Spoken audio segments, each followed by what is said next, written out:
दोस्तों, अमीर तैमूर, जिसे तैमूरी लंग के नाम से भी जाना जाता है, जिसके बारे में हम वीडियो में आगे बात करेंगे। अमीर तैमूर के ऊपर 2 करोड़ लोगों के मौत का इल्जाम बताया जाता है। अमीर तैमूर सिकंदर और चंगेज खां की तरह पूरी दुनिया को जीतना चाहता था, लेकिन उसका ये ख्वाब ही रह गया। लेकिन अमीर तैमूर ने दुनिया के तमाम हिस्सों को जीतकर एक बड़ी सल्तनत बनाने में कामयाब रहा। अमीर तैमूर के इस सल्तनत का नाम था तैमूरी सल्तनत, जो उस वक्त दुनिया के ताकतवर सल्तनतों में से एक थी, जिसमें आज के हिंदुस्तान के कुछ हिस्से पाकिस्तान, अफगानिस्तान, ईरान, इराक, तुर्की, जॉर्डन, लेबनान और मिस्र तक फैली थी। अमीर तैमूर एक ताकतवर राजा था। उसकी पूरी फौज घोड़े पर ही चलती थी। हिस्टोरियन का मानना है कि अमीर तैमूर के लोग यानी उसकी फौज घोड़े से ही हजारों किलोमीटर की दूरी तय कर लिया करती थी। तैमूर ने हिंदुस्तान के दिल्ली में जो लूटमार और कत्लो-गारत मचाया था, जो शायद दुनिया की सबसे बड़ी लूटमार और कत्लो-गारत थी, जिसके बारे में हम वीडियो में आगे बात करेंगे। अमीर तैमूर को जहाँ एक तरफ जालिम, लुटेरा और एक हबसी दरिंदा कहा जाता है, तो दूसरी तरफ उज्बेकिस्तान में उसे लोग अपना हीरो मानते हैं। बल्कि आपको वहाँ जगह जगह अमीर तैमूर की स्टेचू बनी मिलेगी। अमीर तैमूर एक बहुत ही बहादुर शासक था। उसके इस बहादुरी का अंदाजा आप इस बात से लगा सकते हैं कि उसने सल्तनत उस्मानिया के एक सुल्तान, जिनका नाम था सुल्तान बायजीद, उन्हें बहुत बुरी तरह शिकस्त दी थी, बल्कि उसके साथ बड़ी ही बदसलूकी किया था और सल्तनत उस्मानिया में घुसकर बहुत लूटमार और कत्लो गारत किया था। अमीर तैमूर ने हमारे मुल्क हिंदुस्तान के दिल्ली में भी कई लूटपाट और कत्ले आम मचाए थे। बताया जाता है कि हिंदुस्तान में मुगल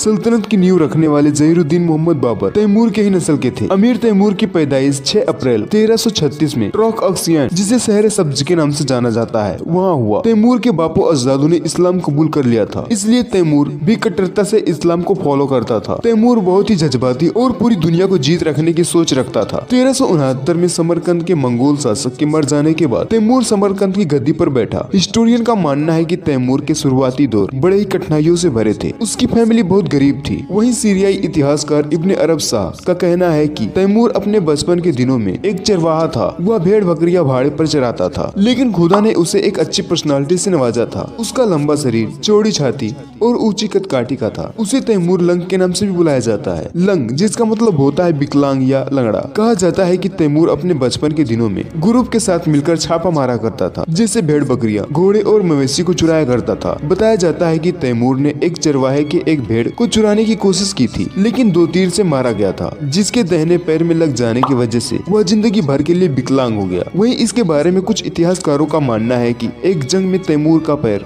जख्मी हो गया था। 1369 में समरकंद के मंगोल शासक के मर जाने के बाद वहाँ के लोगों ने अमीर तैमूर को अपना रहनुमा बनाया, क्योंकि उस फौज में तैमूर जितना कोई काबिल और बहादुर न था। इसके बाद तैमूर ने पूरी दुनिया को जीतने का मुहिम शुरू किया। 1380 से लेकर 1387 के बीच उसने खुरासान, सिस्तान, अफगानिस्तान, फारस, अजरबैजान और कुर्दिस्तान जीतकर उसे अपने साम्राज्य में मिला लिया। 1393 में उसने बगदाद से लेकर मेसोपोटामिया, मिस्र को भी अपने साम्राज्य का हिस्सा बना लिया। अब उसकी नजर हिंदुस्तान पर थी। यहाँ के सोने चांदी और बेशकीमती वस्तुओं के बारे में उसने काफी कुछ सुन रखा था। आखिरकार उसने अपना लाव लश्कर लेकर हिंदुस्तान की तरफ निकल पड़ा। उसने हिंदुस्तान के सभी इलाकों को जीतता हुआ दिल्ली तक पहुँचा। उसने अपने बेटे सात वक्कास को 10,000 की एक टुकड़ी देकर लोना का किला फतेह करने का हुक्म दिया। उस वक्त उसके बेटे सात वक्कास की उम्र 18 साल थी, जिसका जिक्र तैमूर ने अपनी आत्मकथा तुजुक तैमूरी में की है। तैमूर इस जंग में अपने बेटे सात वक्कास को भेजना नहीं चाहता था, लेकिन बेटे की गुजारिश के बाद उसने जाने की मंजूरी दे दी। लोना का किला करतार नाम के एक राजा के कब्जे में था। हमला करने के रात को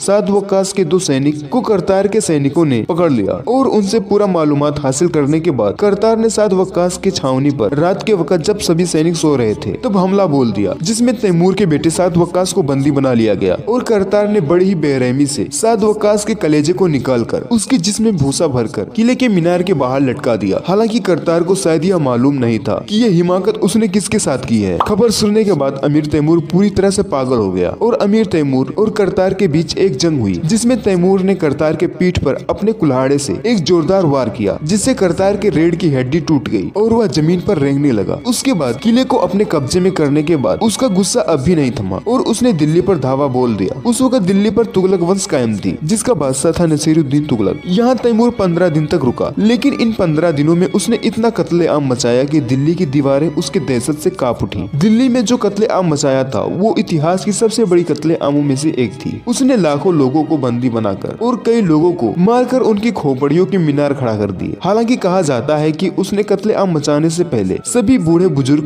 बच्चों और औरतों को वहां से भाग जाने की सलाह दी थी। इस घटना के 4 साल बाद उसने सल्तनत उस्मानिया पर भी हमला किया। उस वक्त उस्मानिया सल्तनत के तख्त पर सुल्तान बायजीद बैठा था, जो बहुत ही कुशल और बहादुर सुल्तान था। लेकिन अमीर तैमूर और उसके विशाल लश्कर के आगे वो भी न टिक सका और अमीर तैमूर ने उसे एक पिंजरे में कैद करवा लिया और अपने साथ लेकर उसे घूमता फिरता था, जिसकी शर्म से बायजीद ने खुदकुशी कर ली। इस जंग को अंकारा जंग के नाम से जाना जाता है। तैमूर की फौज लड़ लड़कर इतना एक्सपर्ट हो चुकी थी कि वह हारे हुए जंग को भी बड़ी ही आसानी से जीत में तब्दील कर देती थी। अगर तैमूर के मौत के बारे में बात करें तो उसकी मौत सल्तनत उस्मानिया को बुरी तरह से शिकस्त देने के बाद, जब 1405 में वह चीन पर हमले की प्लानिंग कर रहा था, उस वक्त उसकी मौत साधारण तरीके से हुई, जिसकी वजह बताई जाती है जुकाम। खैर दोस्तों, आज की इस छोटी सी वीडियो में बस इतना ही। वीडियो पसंद आया तो वीडियो को एक लाइक कीजिए और अपने दोस्तों के साथ एक शेयर, और इसी तरह की हिस्टोरिकल वीडियोस पाने के लिए हमारे इस चैनल को एक सब्सक्राइब करना मत भूलिएगा।